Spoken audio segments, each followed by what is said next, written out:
Bonjour à tous et bon après-midi, chers auditeurs. Bienvenue sur Bonjourcast français. Je suis Philippe et aujourd'hui nous avons un épisode très spécial pour vous. Un épisode que nous avons voulu faire depuis longtemps. Bonjour à tous, je suis Sophia et oui, cet épisode est vraiment différent. Aujourd'hui, nous parlons directement à vous, à ceux qui apprennent le français, à ceux qui rêvent de parler français un jour et surtout à ceux qui pensent peut-être à abandonner. Exactement. Et si vous pensez à abandonner l'apprentissage du français, nous vous demandons une seule chose. Restez avec nous pendant cet épisode. Juste cet épisode. Parce que ce que nous allons dire aujourd'hui pourrait tout changer pour vous. Sophia a raison, et Philippe aussi. Nous avons reçu beaucoup de messages de nos auditeurs, des messages qui nous ont touchés. Des gens qui disent « Je suis fatigué, je n'avance pas. C'est trop difficile, je ne comprends rien. Peut-être que le français n'est pas pour moi. » Et chaque fois que nous lisons ces messages, nous pensons la même chose. Nous pensons « Non, non, non, ne faites pas ça, ne partez pas, parce que vous êtes tellement plus près que vous ne le pensez. » Mais avant de commencer, une petite question pour vous, chers auditeurs. Est-ce que vous avez déjà pensé à abandonner le français ? Est-ce que vous avez eu ce moment où vous avez dit « c'est fini, je ne peux plus » ? Écrivez-nous dans les commentaires. Dites-nous ce qui s'est passé. Nous lisons tous vos commentaires avec beaucoup d'attention. Bon, commençons. Sophia, tu te souviens de la première fois que tu as voulu abandonner une langue ? Oh, Philippe, bien sûr. C'était terrible. Je voulais apprendre l'anglais quand j'étais jeune. Et pendant des mois, j'ai travaillé très dur. Mais un jour, j'ai regardé un film en anglais et je n'ai rien compris. Absolument rien. Et j'ai pensé, pourquoi est-ce que je fais ça ? C'est impossible. Et qu'est-ce qui s'est passé ? J'ai failli arrêter. Vraiment. Mais ma mère m'a dit quelque chose que je n'oublie jamais. Elle m'a dit « Sophia, les choses difficiles sont les choses qui valent la peine. » Et j'ai continué. Et aujourd'hui, je parle anglais couramment. Et je suis tellement heureuse de ne pas avoir arrêté. C'est une histoire magnifique. Et c'est exactement ce dont nous parlons aujourd'hui. Ce moment où tout semble impossible. Ce moment où vous vous dites « Je ne suis pas fait pour ça ». Mais pourquoi est-ce que les gens veulent abandonner ? Parlons de ça. Philippe, selon toi, quelle est la raison numéro 1 ? Pour moi, c'est le plateau. Vous connaissez le plateau ? C'est ce moment dans l'apprentissage où vous avez l'impression de ne plus avancer. Au début, vous apprenez vite. Bonjour, merci, au revoir, comment ça va ? Tout va bien. Vous êtes content. Vous êtes motivé. Et puis un jour, vous vous réveillez et vous pensez « Je ne progresse plus. Je suis bloqué. Je fais la même chose depuis 3 mois. » Le plateau. Oui, absolument. Et c'est très frustrant parce que vous travaillez toujours, vous étudiez toujours, mais vous ne voyez pas les résultats. C'est comme marcher dans un brouillard. Vous marchez, mais vous ne voyez pas où vous allez. Et beaucoup de personnes pensent que ce plateau est un signe que le français est trop difficile pour elles, un signe qu'elles n'ont pas les capacités. Mais ce n'est pas vrai, ce n'est pas du tout vrai. Le plateau est normal. Tout le monde passe par le plateau. Chaque personne qui apprend une langue. Chaque musicien qui apprend un instrument. Chaque sportif. C'est une partie naturelle du processus. Et si vous êtes dans le plateau, ça veut dire que vous avez déjà avancé. Ça veut dire que vous avez déjà appris quelque chose. Exactement. Et voici quelque chose d'important que les gens oublient souvent. Quand vous êtes dans le plateau, votre cerveau travaille. Il organise tout ce que vous avez appris. Il construit des connexions. Il prépare quelque chose de grand. Et après le plateau, il y a souvent une grande avancée. Oui, c'est comme une plante. Vous arrosez la plante tous les jours. Et pendant longtemps, vous ne voyez rien. Rien. Et puis un matin, vous regardez et la plante a grandi. Beaucoup. Et c'est pareil avec le français. Donc si vous êtes dans le plateau en ce moment, courage, continuez. Votre moment arrive. Il arrive toujours. Parlons maintenant d'une autre raison très courante. La comparaison. Philippe, est-ce que tu as déjà comparé ton niveau de langue à quelqu'un d'autre ? Ah, la comparaison. Oui, c'est un grand problème. Et c'est quelque chose qui arrive à tout le monde. Vous regardez quelqu'un sur Internet, quelqu'un qui parle français parfaitement, quelqu'un qui parle vite, qui fait des blagues, qui comprend tout, et vous vous dites « Moi, je ne serai jamais comme ça. Moi, je suis nul. Je perds mon temps. » Et c'est tellement injuste. Parce que vous comparez votre début avec la fin de quelqu'un d'autre. Vous ne voyez pas les années de travail que cette personne a faites. Vous ne voyez pas les moments où elle aussi a voulu abandonner. Vous voyez seulement le résultat final. Exactement. C'est comme regarder un coureur qui finit un marathon et se dire Je ne peux pas courir comme lui. Mais vous, vous êtes peut-être en train de mettre vos chaussures pour la première fois. Ce n'est pas une comparaison juste. Et les réseaux sociaux, c'est encore pire. Sur Internet, tout le monde montre ses meilleurs moments. Personne ne fait une vidéo pour dire « Aujourd'hui, j'ai tout oublié. Aujourd'hui, j'ai fait 10 fautes. Aujourd'hui, je n'ai rien compris. » Non, tout le monde montre ses succès. Et du coup, vous pensez que tout le monde est meilleur que vous. Mais c'est faux. Chers auditeurs, une question pour vous. Est-ce que vous vous comparez souvent à d'autres apprenants de français? Est-ce que ça vous démotive? Dites-nous dans les commentaires. Parce que vous n'êtes pas seul. Et voici notre conseil. Arrêtez de regarder les autres. Vraiment. Regardez seulement vous-même. Comparez votre niveau d'aujourd'hui avec votre niveau d'il y a 6 mois. C'est ça la vraie mesure du progrès. Pas les autres, vous. Et souvent, quand vous faites cette comparaison, vous êtes surpris. Vous vous dites « Oh, mais j'ai vraiment progressé. Je comprends des choses que je ne comprenais pas avant. Je dis des phrases que je ne savais pas dire avant. » C'est vrai. Et il faut célébrer ces petites victoires. Chaque mot nouveau que vous apprenez, c'est une victoire. Chaque phrase que vous comprenez, c'est une victoire. Chaque fois que vous parlez sans avoir peur, c'est une grande victoire. Maintenant, parlons d'une chose que beaucoup de gens pensent, mais ne disent pas. Certaines personnes pensent que pour apprendre le français, il faut être intelligent. Il faut avoir un don spécial. Il faut être né avec quelque chose. Et si vous n'avez pas ce don, vous ne pouvez pas apprendre. Oh, c'est un grand mythe, un très grand mythe, et il faut le détruire complètement. Parce que ce n'est pas vrai. La langue, c'est pour tout le monde. Absolument tout le monde. Vous savez, chaque enfant dans le monde apprend à parler. Chaque enfant. Les enfants intelligents, les enfants moins intelligents, les enfants timides, les enfants bavards. Tous les enfants apprennent à parler leur langue maternelle. Parce que le cerveau humain est fait pour le langage. C'est une capacité naturelle que nous avons tous. Et oui, apprendre une deuxième langue est différent. C'est un peu plus difficile que d'apprendre une première langue quand on est enfant. Mais c'est toujours possible. À tout âge. Pour tout le monde. Il n'y a pas de secret génétique. Il n'y a pas de don mystérieux. Ce qu'il faut, c'est du temps, et de la constance, et de la patience. Ce sont les 3 choses les plus importantes. Pas l'intelligence, pas un don spécial. Le temps, la constance, la patience. Et la joie. Il ne faut pas oublier la joie. Si vous apprenez le français avec joie, c'est beaucoup plus facile. Si vous vous forcez, si vous vous punissez chaque fois que vous faites une erreur, c'est beaucoup plus difficile. C'est vrai, et parlons des erreurs. Parce que les erreurs, c'est un sujet très important. Beaucoup de gens ont peur des erreurs. Ils ont peur de dire quelque chose de faux. Ils ont peur de paraître ridicules. Et du coup, ils ne parlent pas. Ils gardent tout à l'intérieur. Et c'est le pire choix qu'on puisse faire. Parce que pour apprendre une langue, il faut parler. Il faut utiliser la langue. Il faut faire des erreurs. Les erreurs, ce ne sont pas des échecs. Les erreurs, ce sont des leçons. Exactement. Quand vous faites une erreur, votre cerveau apprend quelque chose. Votre cerveau dit « Ah, cette façon ne marche pas. Essayons autrement. » Et la prochaine fois, vous faites mieux.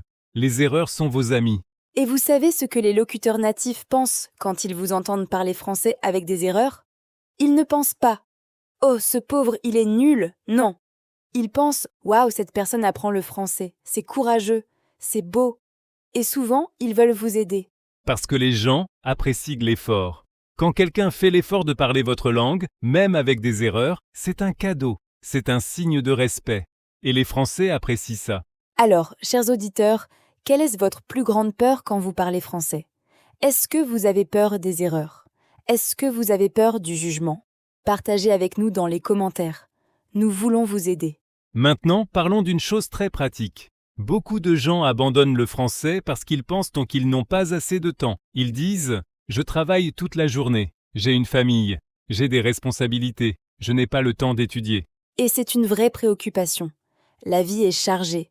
Nous comprenons ça. Mais voici la bonne nouvelle. Vous n'avez pas besoin de beaucoup de temps.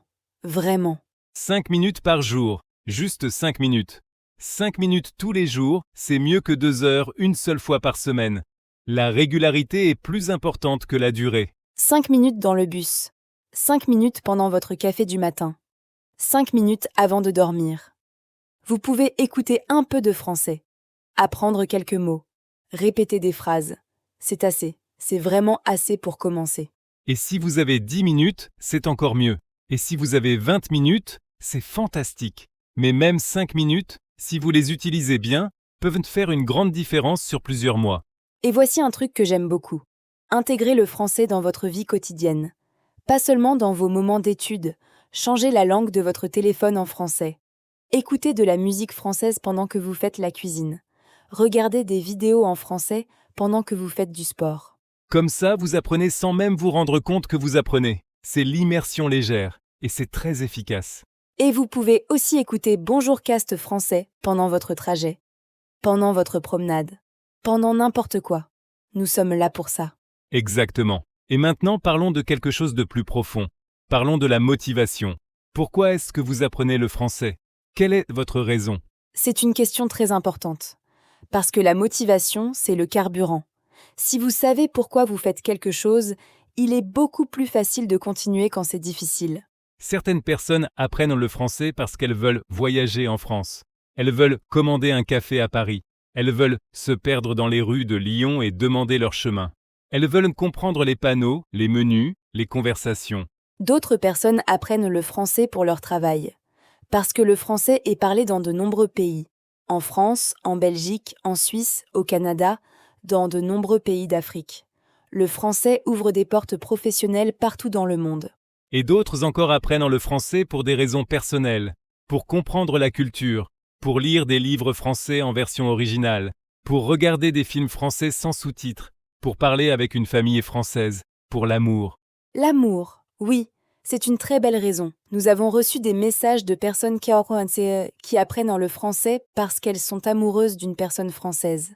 Et nous trouvons ça magnifique.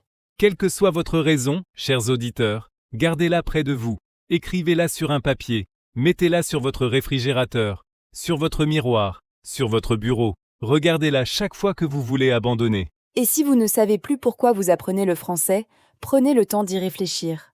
Redécouvrez votre raison. Ou peut-être trouvez une nouvelle raison. Parce que les raisons peuvent changer. Et c'est très bien. Sophia, tu sais ce que j'aime dans le français?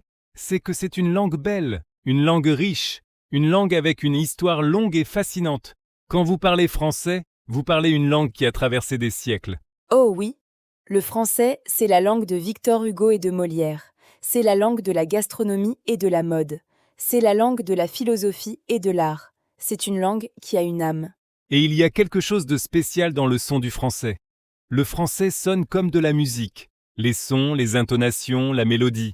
Beaucoup de personnes disent que le français est la plus belle langue du monde. Et même si les goûts sont différents, il est vrai que le français a un charme particulier.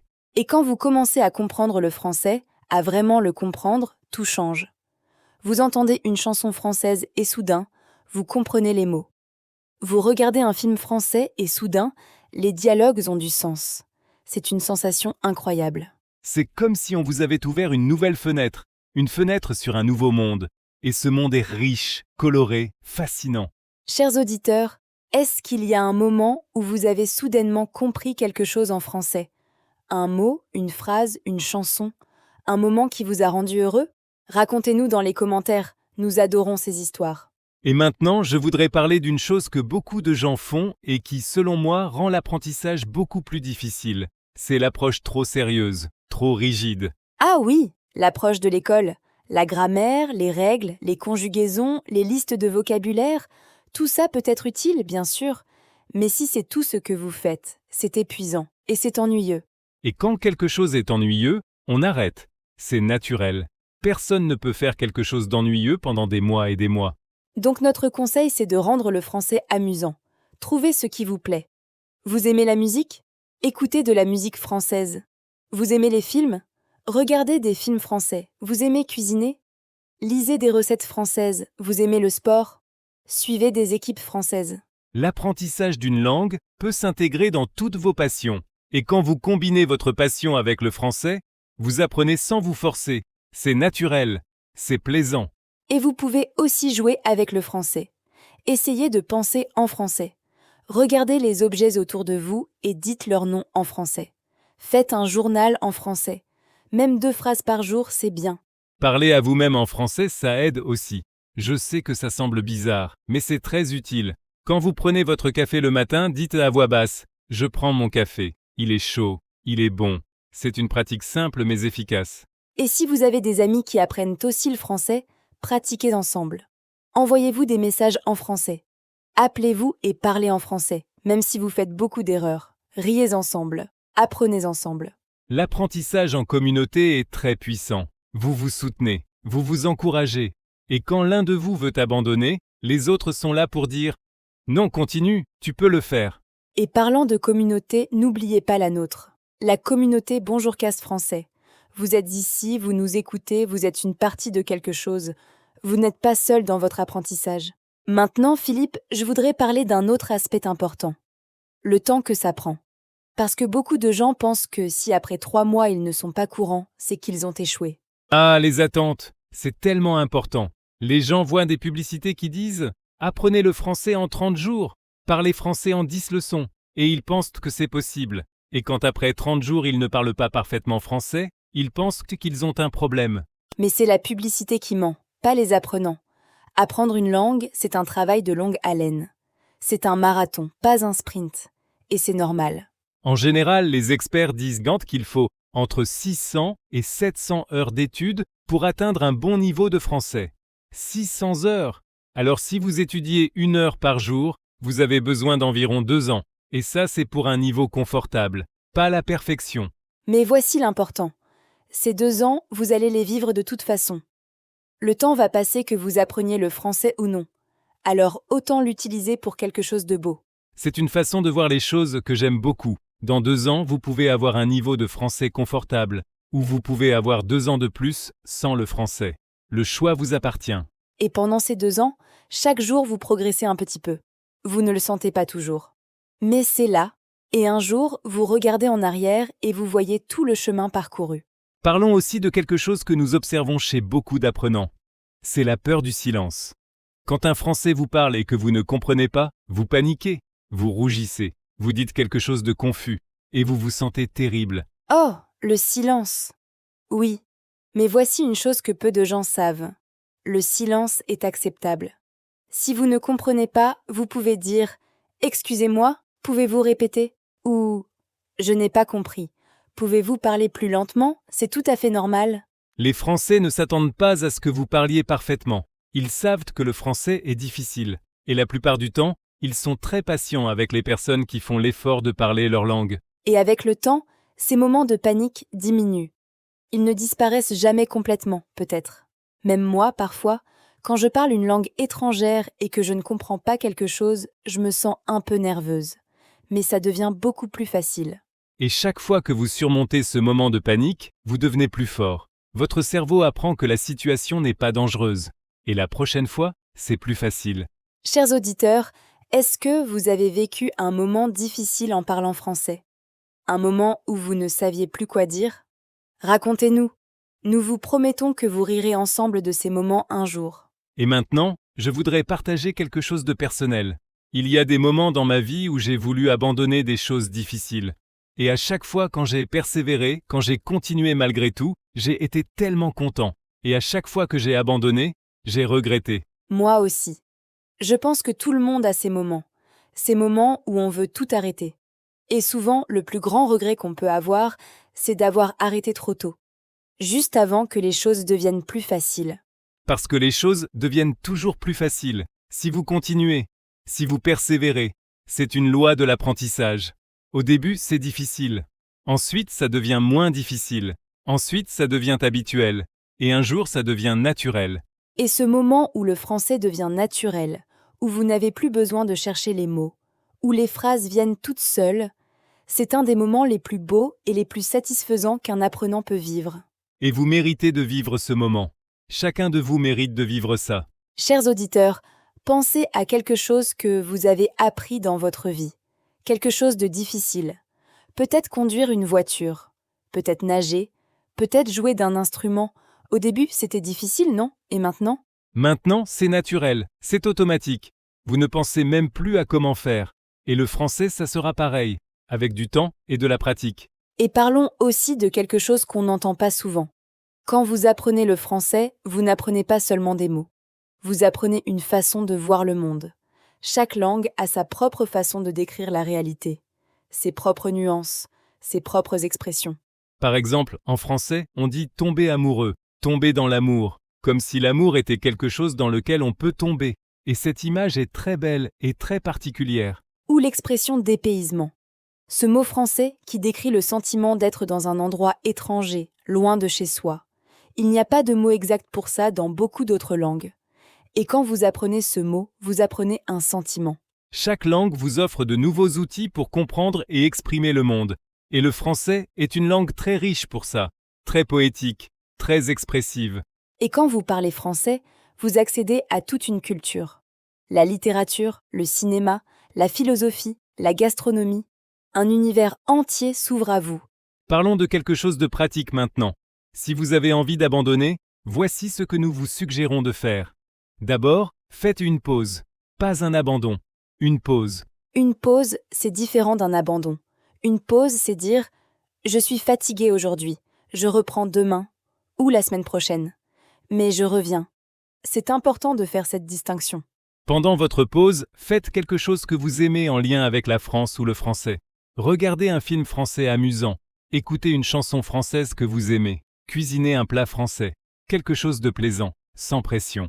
Et souvent, après cette petite pause, vous avez envie de revenir. Vous retrouvez votre énergie, votre curiosité, votre motivation. Et si vous revenez et que c'est encore difficile, c'est normal. Changez votre approche. Essayez quelque chose de différent. Une méthode différente. Un outil différent. Un sujet différent. La variété aide. Et surtout, soyez gentil avec vous-même. L'apprentissage est un processus. Ce n'est pas linéaire. Il y a des bons jours et des mauvais jours.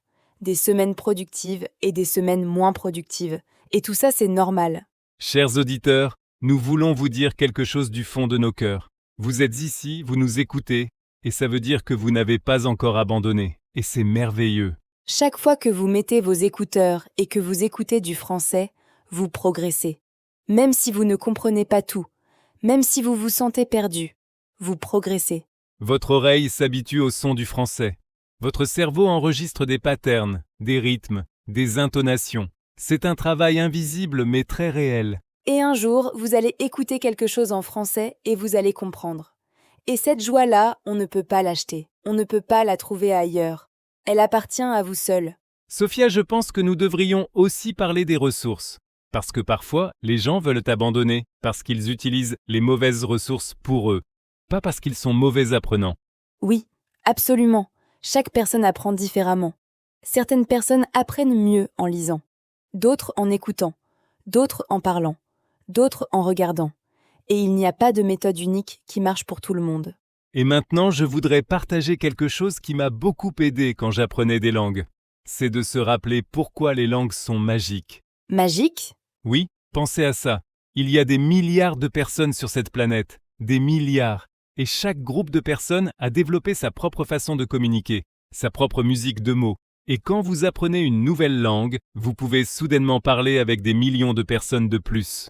Vous avez accès à des vies, des histoires, des pensées que vous ne pouviez pas atteindre avant. C'est vrai. C'est vraiment magique quand on y pense. Apprendre le français, c'est ouvrir la porte à plus de 300 millions de personnes dans le monde qui parlent français comme langue principale. 300 millions de nouvelles connexions possibles. Des personnes en France, en Afrique, au Canada, en Belgique, en Haïti, au Liban.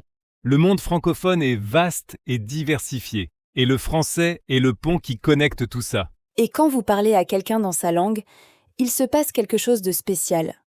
Un lien se crée. Un lien de respect, de confiance, de joie. Et ça, c'est quelque chose que vous ne pouvez pas avoir de la même façon autrement. J'ai un ami qui a commencé à apprendre le français il y a 5 ans. Au bout de 6 mois, il voulait abandonner. Il me disait « Je ne comprends rien. Je me sens stupide. Je perds mon temps. » Et je lui ai dit « Continue encore 6 mois. Juste 6 mois de plus. Et si après ça tu veux arrêter, je te soutiens. » Et qu'est-ce qui s'est passé ? Il a continué. Et au bout des 6 mois supplémentaires, il a eu sa première vraie conversation en français, avec un commerçant dans un marché, pendant un voyage en France. Et il m'a appelé en pleurant de joie. Il m'a dit « Philippe, tu ne sais pas ce que j'ai ressenti. C'est le plus beau moment de mon voyage, peut-être de ma vie. » Oh, c'est magnifique. Cette émotion-là, quand on communique dans une nouvelle langue pour la première fois vraiment, c'est inoubliable. Et il parle français très bien maintenant, pas parfaitement, mais très bien. Et il voyage régulièrement en France. Et il a des amis français. Et il est tellement heureux. Et imaginez s'il avait abandonné à 6 mois? Il aurait raté tout ça, toutes ces expériences, toutes ces connexions, cette joie. Voilà pourquoi nous vous disons aujourd'hui, ne partez pas, restez, donnez-vous encore une chance, encore 1 mois, encore 6 mois, voyez où vous en êtes. Et si vous cherchez de la motivation aujourd'hui, voici une petite idée. Écrivez une lettre à votre futur vous. Le vous dans 2 ans. Écrivez en français, même si c'est avec beaucoup d'erreurs. Et décrivez ce que vous espérez, ce que vous voulez être capable de faire en français. Je veux commander à Paris sans traducteur. Je veux regarder des films français sans sous-titres. Je veux lire un roman français. Je veux parler avec des amis francophones. Écrivez vos rêves et gardez cette lettre. Et dans 2 ans, lisez cette lettre. Et voyez tout ce que vous avez accompli. Nous parions que vous serez très fiers de vous. Chers auditeurs, cette lettre, c'est un cadeau que vous vous faites. Un contrat avec vous-même. Une promesse. Et rappelez-vous toujours, vous n'apprenez pas le français pour être parfait. Vous apprenez le français pour communiquer, pour vous connecter, pour vous épanouir. Et même avec un niveau intermédiaire, vous pouvez déjà faire beaucoup de choses magnifiques. Et voilà un dernier conseil de notre part pour aujourd'hui. Célébrez chaque petite victoire. Vraiment. Ne minimisez pas vos progrès. Si vous avez appris 10 nouveaux mots cette semaine, c'est formidable. Si vous avez compris une phrase que vous ne compreniez pas avant, c'est formidable. Chaque pas compte. Chaque pas vous rapproche de votre objectif. Et votre objectif est possible. Il est accessible. Il vous attend. Avant de terminer, nous avons une question finale pour vous, chers auditeurs. Après avoir écouté cet épisode aujourd'hui, comment vous sentez-vous par rapport à votre apprentissage du français? Est-ce que vous êtes plus motivé? Est-ce que vous avez décidé de continuer? Dites-nous dans les commentaires, nous voulons le savoir. Et si vous connaissez quelqu'un qui veut abandonner le français, envoyez-lui cet épisode. Peut-être que nos mots pourront l'aider. Peut-être que cet épisode lui donnera la force de continuer. Parce que nous croyons en vous, tous, chacun d'entre vous, peu importe votre niveau, peu importe vos difficultés, vous pouvez apprendre le français. C'est possible, c'est à votre portée. Et nous sommes là, Philippe et moi, à chaque épisode, pour vous accompagner dans ce voyage. Ce beau voyage. N'oubliez pas de vous abonner à Bonjour Cast Français si ce n'est pas encore fait, et de laisser un commentaire, et de partager nos épisodes avec vos amis qui apprennent le français. Nous vous remercions du fond du cœur d'être avec nous aujourd'hui, et nous vous souhaitons une très belle après-midi, chers auditeurs. Continuez à apprendre, continuez à avancer, et n'oubliez jamais, vous êtes capables. À très bientôt sur Bonjour Cast Français. À bientôt, bonne continuation à tous.